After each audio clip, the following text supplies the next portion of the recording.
ብዙ እንድታስቡ አደረኳችሁ። እረፍት ልስጣችሁ።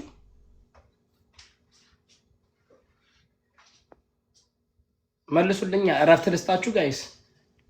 አጨናነኳችሁ አይደለ? ከምር ምክንያቱም ኮፒ ሊንክ ታፕ አጨናነኳችሁ። ንገሩኝ። ከእናንተ ነው መስማት የምፈልገው። ምክንያቱም እኔ ለህዝብ ነው ድምፅ የምሆነው። ካልተመቻችሁ ንገሩኝ።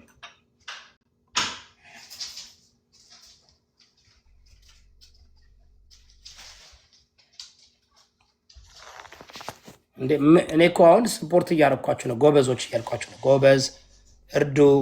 ጎበዞች እናንተ ትችላላችሁ። የታባቱና ህግ ምን አባቱና ነው ህግ ምናምን ምናምን ሄዶን ነው። እስከ መቼ ነው ህግ በትክክለኛው መሰረት የታባቱ የተበላው ተበልቶ የሚደርሰው ይድረሰው። የኢትዮጵያውያን ሞዴል ምንድን ነው? የትንፍጩ ዱቄቱን አምጪው። ብልጥ ልጅ በእጁ ይዞ ነው የሚያለቅሰው አይደለ? ስለዚህ አም ሶሪ ጋይስ፣ በጣም ይቅርታ ሶሪ ስላልተግባባው። እኔ ህግ በአግባቡ ምናምን ኦኬ። ማን ይሁን ኮፒ ሊንክ እና ታፕታፕ አድርጉ ውዶቼ። ንገሩኝ። አስጨነቅኳችሁ? በጣም አበዛው። በጣም ላይ ብዙ እንትን ሆንኩባችሁ አይደል? በቃ የወገብ ቅማል ሆንኩባችሁ። ሰግጡ በለን ባጭሩ። መሰገጥ ነው የምትፈልጉት? ቪዥን የኔ ሰላም ላይ ነው። ቪዥን ሰላም ላይ ነው። እናንተ እንጂ አሳዘናችሁኝ። የኢትዮጵያ ህዝብ አጨናነኩት። ብዙ እንትን ሰጠዋችሁ። ሜቢ ላለፈው 2-3 ቀን የሰጠዋችሁን ምን ነው አላምጣችሁ አልጨረሳችሁም። ዳጀስት አላረጋችሁትም። ዳጀስት በዛባችሁ። እሺ በዛባችሁ። ከምር በጣም በዛባችሁ።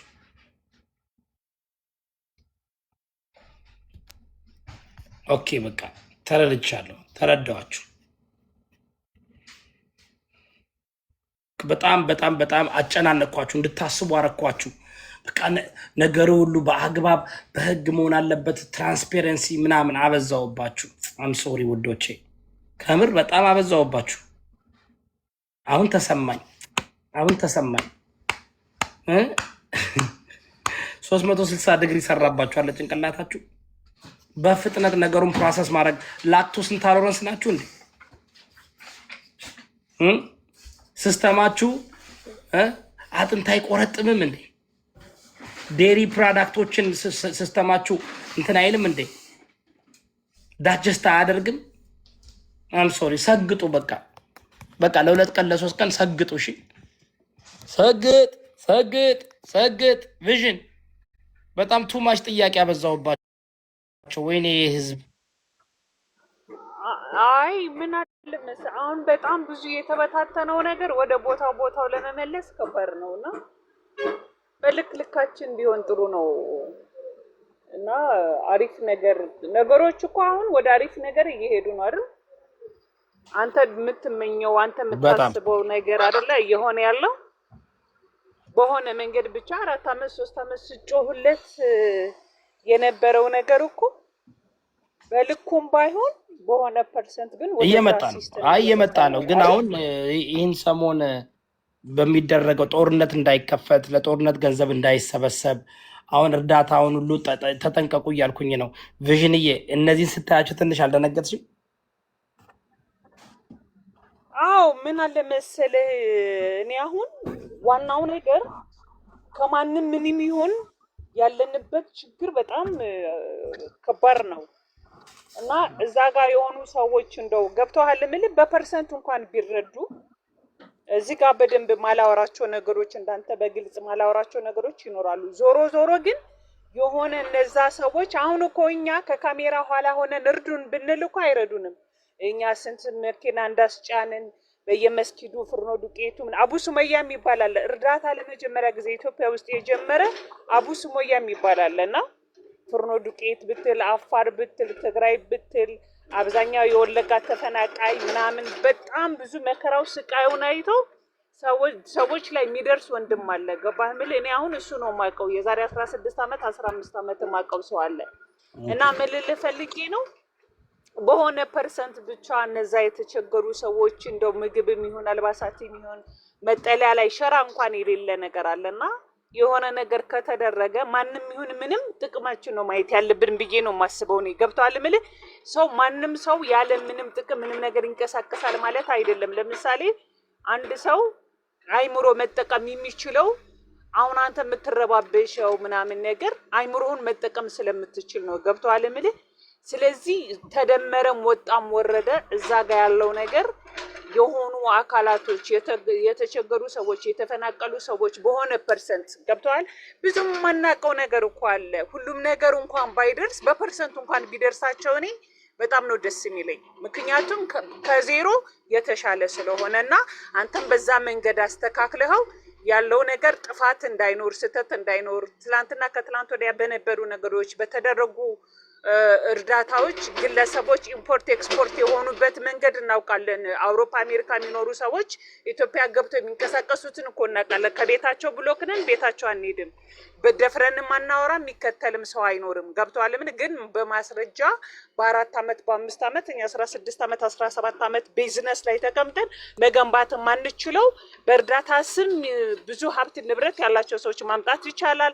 ስም ዝርዝራቸው መስጠት ይቻላል። ግን አሁን ላይ ያለው ነገር ግን ረሃብ ትዕግስት የሚሰጥ ነገር ስላልሆነ በምን ጠላት ለምን አይሆንም? ገብተዋል። ምን እኔ አሁን ብሎክ ያደረኳቸው ሰዎች ምንም ሀሳባቸው ማይመቹኝ እቅዳቸው ፕላናቸው ምንም የሚገባኝ ሰዎች ነገር ግን ለነዚህ ሰዎች ስል ትላንትና ሳወራቸው የነበሩ ሰዎች አሉ።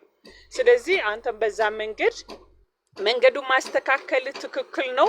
አሁን እኮ አንተ እያልክ ያለኸው የተረዳውን መንገድ በትክክል ለተጎጂዎች መዳረስ አለበት ነው። ሌላ ቋንቋ የለውም።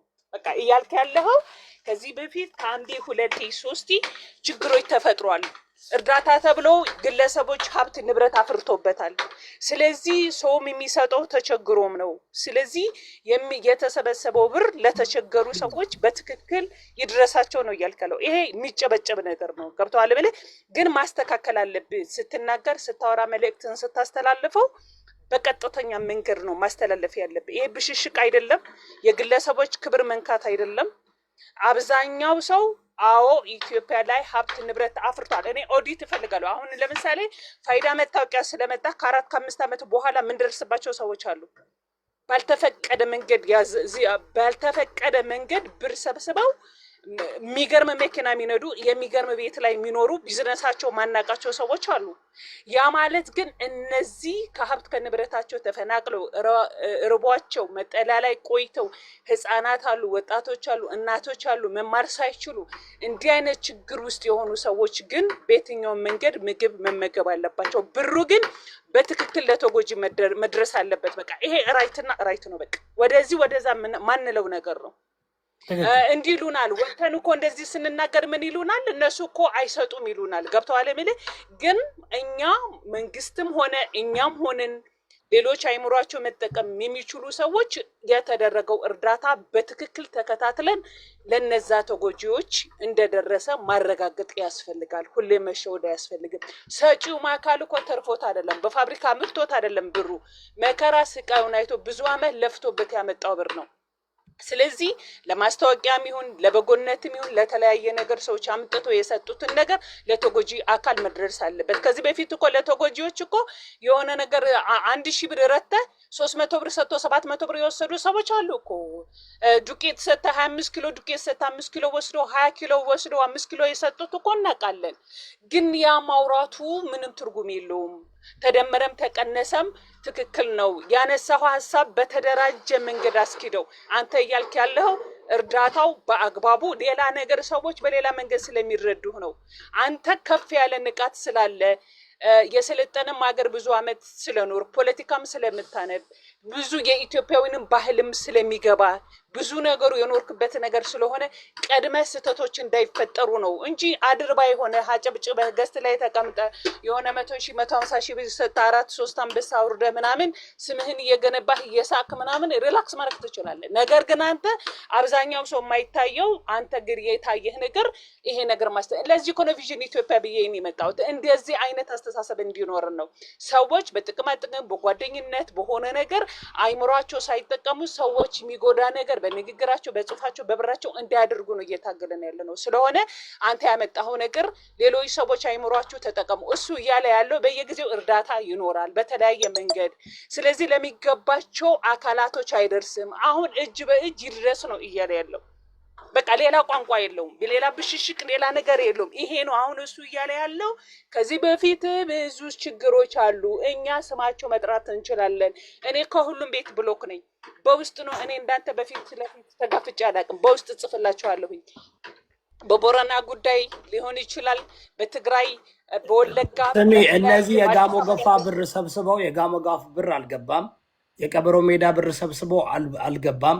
በተለያየ ቦታ ነው ጥያቄ። አሁን ብሩ ይሰብሰብና ይግባላችሁ። ግን ዘገየ ገብረ ጻዲቅ፣ አሞራው ቲዲኤፍ፣ መማር ቦንቱ፣ ሀቢባ አቡፋኖ፣ መሲ ብርጅስቶን እነዚህ ናቸው። አሁን ይሄ ሰውዬ ይሄ ታኩር የሚባለው ከነማን ጋር የታየው? ከነዚህ ሰዎች ጋር፣ እነዚህ አሸባሪ ከሚባሉ ሰዎች ጋር ማለት ነው። ጥያቄ አሁን መንግስት ደብረ ብርሃን እንግዲህ አሁን አይደለም ቡኖ በደሌ አዲስ አይደለም። ደብረ ብርሃን 5 ዓመት በላይ ነው። አይረድ እኮ አይደለም። እርዳታው ለምንድን ነው በመንግስት በኩል ማይሄደው? ለምንድን ነው ማንም ተራ አክቲቪስት ተራ ፍቃድ የሰጠው አካል እኮ ነው። ፓስተር ያልተረዳኸው ነገር ልንገርህ፣ በግለሰብ አካውንት አይደለም መንግስት ይሄ ድርጅት መንግስት ያውቀዋል። ከመንግስት ፍቃድ ይወሰዳል። ላሰማሽ ነው መንግስት የሚያውቀው ነው። እኛ ሰርተንበታል። ኧረ ቆይ አዳምጪኝ። ይሄ ራሱ በራሱ አካውንት ነው የገባው። በታኩር በራሱ አይደለም። ኧረ ዝም በይ። ቆይ ቪዥን እንዳትሳሳች ስለማከብርሽ እቴ። ቆይ ላሰማሽ። አሁን ራሱ እኔ እኮ ቀድቻ ፖስቼዋለሁ። እኔ ቤት ግቢና ይዤ አሁን ፖስቼው ነው የመጣው። በራሱ አካውንት ነው። መንግስት አያውቀውም፣ ምንም አያውቀውም። እንደ አንቺን ጥያቄው እኮ መንግስት እንዴት ነው የሚያውቀው? ይሄን መንግስት አያውቀውም።